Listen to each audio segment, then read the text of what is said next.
স্বামী ব্রহ্মানন্দ, শ্রী রামকৃষ্ণ ভক্তমালিকা অখণ্ড, স্বামী গম্ভীরানন্দ। স্বামীজির অদর্শনের পর সংঘনায়কের গুরুদায়িত্ব বহন করা যে কি দুরূহ ব্যাপার তাহা মহারাজ সুবিদিত ছিলেন। ইতঃপূর্বে শ্রী রামকৃষ্ণ মঠ ও মিশন ভারত ও ভারতেতর দেশে সুপরিচিত হইয়া গিয়াছে। সুতরাং তাহাদের সুনাম রক্ষা ও অধিকতর প্রসার বহু আয়াসসাধ্য। ইহা জানিয়াই মহারাজ সাবধানে অথচ সম্পূর্ণ আত্মবিশ্বাস লইয়া কার্যে অগ্রসর হইলেন। শীঘ্রই তাহার অপরিসীম ভালোবাসা ও আধ্যাত্মিক শক্তির আকর্ষণে দলে দলে ভক্তগণ আসিতে লাগিলেন। অনেক ত্যাগী যুবকও মঠে যোগ দিয়া সন্ন্যাস অবলম্বন করিলেন। মহারাজ এই যুবকদিগকে সমুচিত শিক্ষাদি দ্বারা শ্রী রামকৃষ্ণ বাণী বহনের উপযুক্ত আধার করিয়া তুলিতে লাগিলেন। ঠাকুরের শিক্ষাগুণে তিনি মানুষ চিনিতে পারিতেন এবং অধিকার অনুসারে নিষ্কাম কর্ম, শাস্ত্র অধ্যয়ন, পূজাপাঠ, ধ্যান জপ ইত্যাদির উপদেশ দিতেন। তাহার অমায়িক ব্যবহার, সহজ সরল ব্যাখ্যা ইত্যাদিতে সকলেই মুগ্ধ হইত।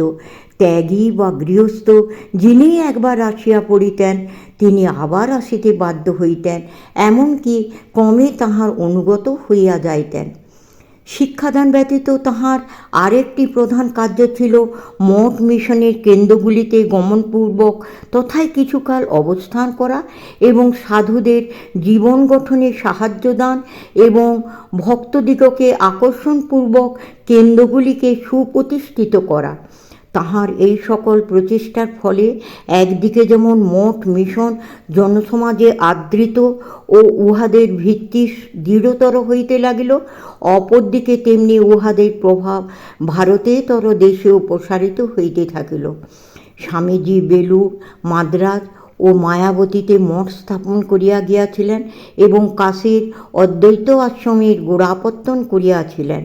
অধিকন্তু ঢাকাতে 1899 খ্রিস্টাব্দ হইতে একটি মঠ গড়িয়া উঠিতেছিল। সঙ্গে সঙ্গে স্বামীজির আদর্শ ও উৎসাহে মিশন বিভাগের শ্রীবৃদ্ধি হইতেছিল। 1897 খ্রিস্টাব্দে সারগাছি আশ্রম, 1900 অব্দে কাশী সেবাশ্রম, 1901 অব্দে কনখল সেবাশ্রম এবং 1902 অব্দে নিবেদিতা বিদ্যালয়ের সূত্রপাত হয়। ইহার পর মহারাজ উহাদের স্থায়িত্ব সম্পাদন ও নূতন নূতন কেন্দ্র স্থাপনে মনোনিবেশ করিলেন। সংঘনায়ক রূপে তিনি হরিদ্বার, প্রয়াগ, কাশী, বৃন্দাবন প্রভৃতি উত্তর ভারতের প্রধান প্রধান কেন্দ্রগুলির উন্নতির জন্য সর্বদা সচেষ্ট ছিলেন। দক্ষিণ ভারতের নূতন নূতন কেন্দ্র প্রতিষ্ঠার পশ্চাতে তাহার উদ্দীপনা প্রচুর পরিমাণে বর্তমান ছিল। উত্তর ও দক্ষিণ ভারতের এই সকল কেন্দ্রেই যখন যেটিতে তিনি যাইতেন সেইটিতেই তখন আনন্দের স্রোত প্রবাহিত হইত। 1903 খ্রিস্টাব্দে মহারাজ কাশীতে যাইয়া 1 মাস বাস করেন। স্বামীজির জীবদ্দশাতেই কাশীতে জন কয়েক যুবক মিলিয়া হোম অফ রিলিফ, পুর মেন্স রিলিফ অ্যাসোসিয়েশন, অনাথাশ্রম, দরিদ্র দুঃখ প্রতিকার সমিতি নামক এক ক্ষুদ্র প্রতিষ্ঠান গড়িয়া তুলিয়াছিলেন। স্বামীজি মহারাজকে বলিয়া যান, এই প্রতিষ্ঠানটির উপর দৃষ্টি রেখো। এবারে মহারাজের আগমনে প্রতিষ্ঠানের উৎসাহ বর্ধিত হইল।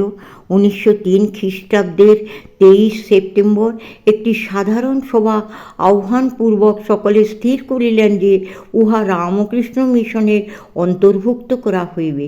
এই রূপে উহাই পরে অধুনা বিখ্যাত রামকৃষ্ণ মিশন সেবাশ্রমে পরিণত হয় এবং রামকৃষ্ণ অদ্বৈত আশ্রমের পার্শ্বে সংগৃহীত নিজস্ব ভূমিতে উহার গৃহাদি নির্মিত হয়। অতঃপর মহারাজ কনখলে যান। সেখানে স্বামীজির শিষ্য স্বামী কল্যাণানন্দ 1901 খ্রিস্টাব্দের মার্চ মাসে একটি আশ্রম স্থাপন করেন। তখন মাত্র 3খানি চালাঘর ছিল, উহারই একখানিতে মহারাজ অবস্থান করিয়াছিলেন। ইহার পরে মহারাজের মারফত কিছু কিছু অর্থের ব্যবস্থা হইলে আশ্রমের জন্য জমি সংগৃহীত হয় ও 1905 খ্রিস্টাব্দে তাঁহার নির্দেশে ও স্বামী বিজ্ঞানানন্দের তত্ত্বাবধানে স্থায়ী গৃহ নির্মিত হয়।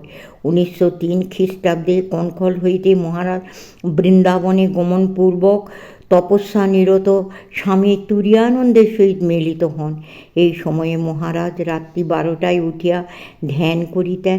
একদিন উঠিতে দেরি হইলে এক সূক্ষ্মদেহী বাবাজি তাহাকে ধাক্কা দিয়া উঠাইয়া জপাদি করিতে ইঙ্গিত করেন। বৃন্দাবন হইতে মহারাজ এলাহাবাদ যান এবং স্বামী বিজ্ঞানানন্দজির সহিত একদিন যাপন করিয়া বিন্ধ্যাচলে উপনীত হন। সেখানে তাহার তীরাত্মবাসের ইচ্ছা ছিল, কিন্তু স্থান মাহাত্ম্যে ও ঠাকুরের ভক্ত শ্রীযুক্ত যোগেন্দ্রনাথ সেন মহাশয়ের অনুরোধে কয়েক সপ্তাহ থাকিয়া যান। বৃন্ধ্যাচলে তিনি যেন সর্বদাই দেবীর ভাবে বিভোর থাকিতেন। কখনো গভীর নিশীথে দেবী দর্শনে গমন, কখনো জনমানব শূন্য স্থানে ধ্যান, কখনো বা মায়ের গুণগান শ্রবণ ইত্যাদিতে দিনগুলি পরমানন্দে কাটিয়া যাইত। অনন্তর নভেম্বর মাসে তিনি বেলুড়ে প্রত্যাগমন করেন। পরবৎসর মার্চ মাসে তিনি টাইফয়েড রোগে আক্রান্ত হন এবং আরোগ্য লাভান্তে স্বামী বিরজানন্দের সহিত বায়ু পরিবর্তনের জন্য শিমুলতলায় যান। মঠে ফিরিয়া আসা কয়েক মাস পরে 1904-এর শেষে ভাগলপুরে প্লেগের আবির্ভাব হইলে তথায় রামকৃষ্ণ মিশনের সেবা কার্য আরম্ভ হয়। 1906 খ্রিস্টাব্দে 5 জুন মহারাজের পুরী গমনকালে প্রেমানন্দজিও তাঁহার সঙ্গে যান এবং স্বামী শিবানন্দ এবং অখণ্ডানন্দ রথযাত্রার পূর্বে তথায় সম্মিলিত হন। এবছর 23 আগস্ট তারিখে আমেরিকা হইতে প্রত্যাগত স্বামী অভেদানন্দ নীলাচলে আসিয়া মহারাজের সহিত সাক্ষাৎ করেন। অধিকন্তু স্বামী রামকৃষ্ণানন্দ 2 দিন পরে সেখানে উপস্থিত হন। অনন্তর ডিসেম্বর মাসে মহারাজ কোঠার হইয়া বেলুড়ে ফিরিলেন। সেখানে মিসেস সেভিয়ার তাঁহার সাক্ষাৎকারের জন্য অপেক্ষা করিতেছিলেন ক্রমশ।